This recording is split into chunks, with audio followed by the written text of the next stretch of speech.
সে থেকে ভাই আমি সাধারণ একটা ব্যবসা করতাম। গ্রাম অঞ্চলে ঘুরে, ঘুরে ব্যবসা করতাম। দেখা যায় ব্যবসায় মাসে ১৫ দিন বেচাকেনা হইতো। আর ১৫ দিন বেচাকেনা হইতো না। ঠিকমতো বেচাকেনা হইতো না। যখন আমার সারাদিন আমি ঘুরতাম, তখন ঘুরার পরে যখন বেচাকেনা না হইতো, তখন আমার মা কি আমার আব্বাকে আমি ফোন দিতাম।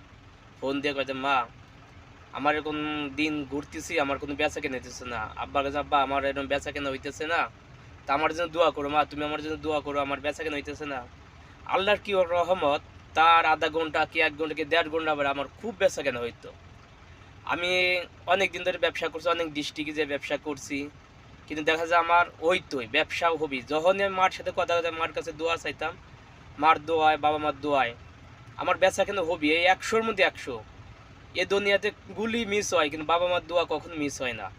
কারণ কি, বাবা-মা এমন একটা জিনিস, যার থাকে সেই বুঝে, আর যার না থাকে সে কখনো বুঝে না। যেমন আমার আজ বাবা নাই।